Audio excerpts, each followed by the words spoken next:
我叫雅力，喺呢間公司一做就係6年，由生手做到熟手，咩難搞項目，咩突發狀況，全部都係我頂上。身邊同齊入職嘅，遲過我入來嘅，一個接一個升職，有人升級，有人轉管理，唯獨我6年過去，仲係守緊最初級嘅 grade，人工同崗位一啲變動都冇。有時我睇住自己張台，自己套工作內容，都會覺得好笑。每日做嘅嘢越來越多，責任越來越大，頭銜同待遇卻完全對唔上。隔離添個個老細都會爭住捧自己手下，得我呢邊好似永遠都被人忘記，連被提起一句都難。我唔係唔努力，亦都唔係態度有問題。客戶從來唔投訴我，同事有事都會第一時間我 man 姐交落嚟嘅任務從來都冇甩漏。我一直以為只要我夠穩陣、夠忠心，總有一日會被見到，會有屬於我嘅機會。但一年過一年，升職名單永遠都冇我個名。我開始懷疑，係咪我真係太差，定係呢間公司從來都唔打算認真對待一個忠心又肯做嘅人。每日返工，心入面都越來越沉，越來越唔知自己堅持緊啲咩。年度評核，我入到媽姐房間，其實一路都好緊張。我準備好晒過去一年嘅工作成果、項目記錄，甚至自己主動承擔嘅額外工作，全部擺晒出來。我唔貪心，我只係想問一句，點解永遠都輪唔到我？講到一半，我終於忍唔住，鼓起最大勇氣開口，聲音都有少少震，但我好認真望住佢。媽姐，你可唔可以升我呀？身邊同事個個都升晒，剩返我一個未升，係咪我好有問題啊？講完之後，我靜靜緊等佢回覆，心入面仲有少少期待，以為佢會罵我做得好，下次會考慮，或者話公司有安排。我由細到大都唔識爭取，今次主動開口，已經係我最大膽嘅一次。我望住 man 子個表情，由平靜變成為難，再變成回避。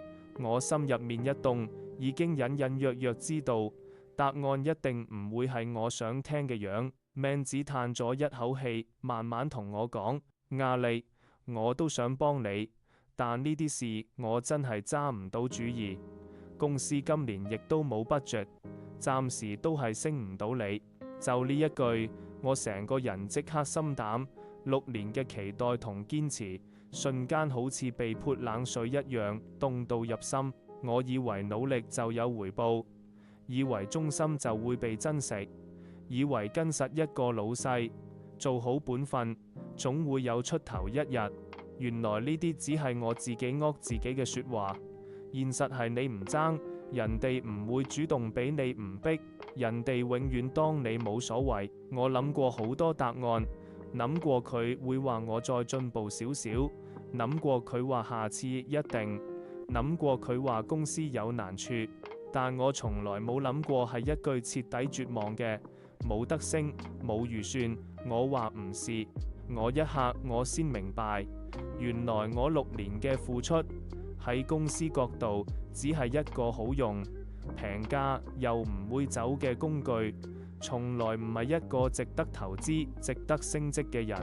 我仲未悶過神，媽姐再補多一句，更加令我心寒。如果你真係好想升職，咁你就去過隔離啦，以後唔好跟我，跟住我，你好難有機會上位。佢講得好平靜，好似係為我好，但我只係覺得被拋棄。我跟咗佢6年，風風雨雨都一齊捱過。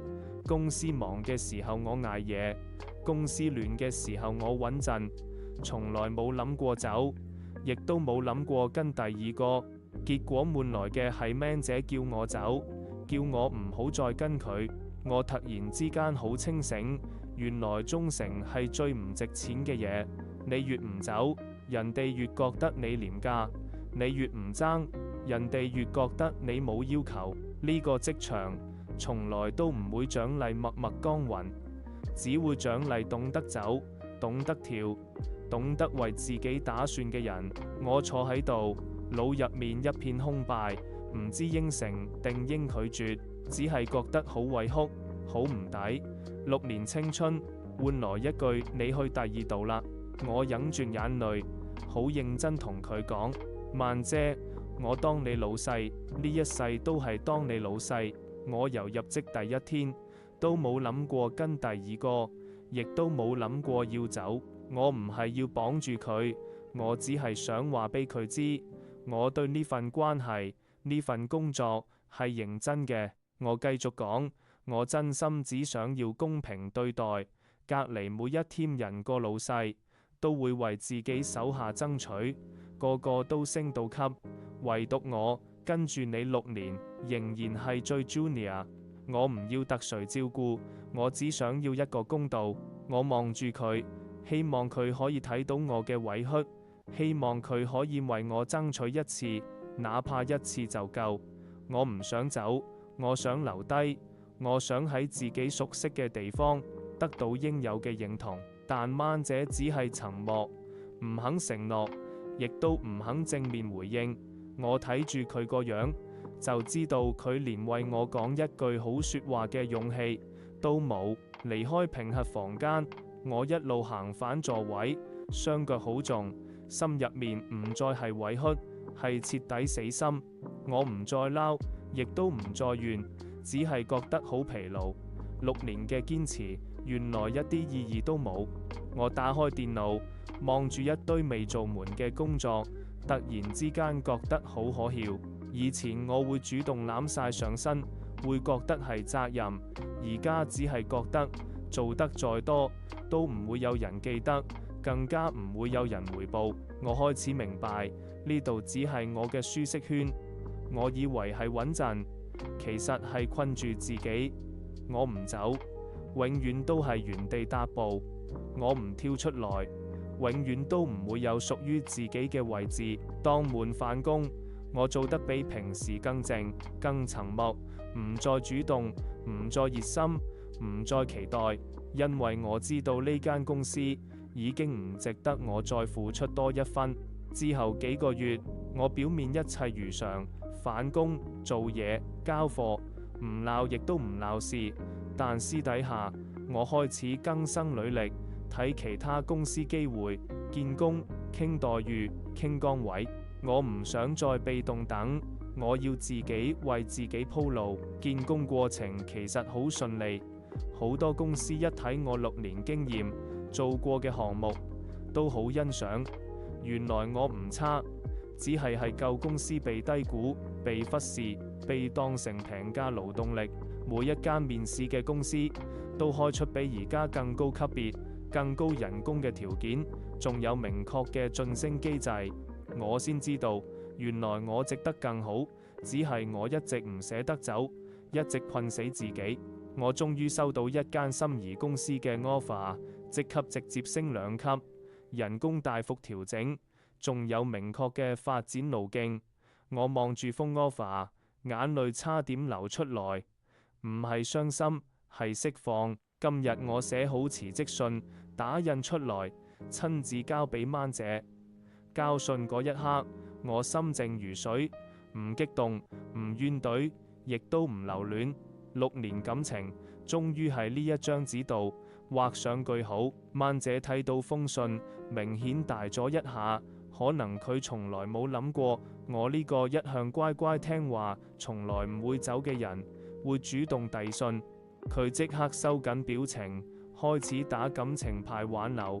佢嘆住氣同我講：壓力，你陪住我呢6年，我哋一齊捱過好多難關，呢個 team 冇你唔得，我真係唔捲得你走。你一向都係我最信任、最放心嘅手下，你走咗我真係唔知點算。見我唔為所動，曼姐即刻加碼，話會即刻同高層申請，下一批升職名單必定有我，人工都會一齊調升。我心入面只覺得諷刺，6年都等唔到嘅承諾，一遞信就突然有得傾。見我態度堅決，萬姐開始情緒綁架，語氣帶住責備。我平時待你唔差未？平時有咩好處都記住你，加班又會補返假。你而家話走就走，係咪太唔講情義？外面嘅公司唔係你想象中咁好做，壓力大到你頂唔順，到時你做唔住想返來，公司都未必會收留你。你要諗清楚後果。我靜靜咁聽住佢講嘅每一句說話，心入面越來越清醒。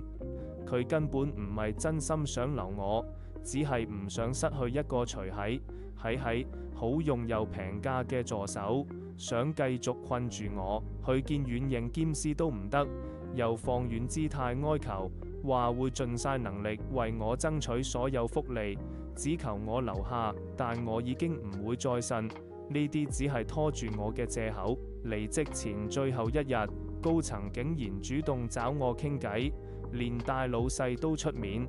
原來 Man 姐將我要走嘅事匯報上去，公司終於願意讓步，想做最後挽留。大老細直接承諾即刻升我職，加人工，仲會調整我嘅工作內容，給我更多發展空間。Man 姐亦在旁附和，話以後一定會好好帶住我，唔會再讓我受委屈。我聽住佢哋嘅承諾，一啲都唔心動。早幾年我滿心期待嘅時候，佢哋視而不見。而家我決心要走，佢哋先諗住用利益留住我，實在太遲。我好有禮貌咁拒絕咗所有挽留。呢間公司耗盡咗我6年嘅熱情同忠心，我已經唔想再留低，亦唔想再抱有任何期待。我執好自己嘅私人物品，同相熟嘅同事簡單道別。有人勸我再考慮，有人話公司走寶，亦有人理解我嘅決定。離開前，我再望咗一眼呢個工作6年嘅地方，有過努力，有過委屈，有過期待，亦有過絕望。而家只剩下釋然，終於可以擺脫呢個原地踏步嘅困境。曼姐見我執緊嘢，想再講幾句挽留說話，我只係淡淡一笑，同佢講多謝照顧，再無多餘交流。6年嘅上下屬情分到此為止。踏出公司大閘嘅一刻，我終於鬆一口氣，終於離開呢個埋沒我、屈視我嘅地方。前路就算陌生，我都無悔。返工新公司第一日，一切都係全新嘅開始，更高嘅職位，更好嘅待遇，更尊重我嘅上司同團隊，終於得到咗我應有嘅認同。雖然要適應新環境、新工作模式，跳出咗從前嘅舒適圈，壓力唔少，但我每日返工都有盼頭，有前進嘅動力，唔似從前咁渾渾噩噩。後來同舊同事傾偈，先知道舊公司依舊冇變，肯做嘅人依然被壓住，直到有人離職，公司先假意挽留，從來唔會主動珍惜。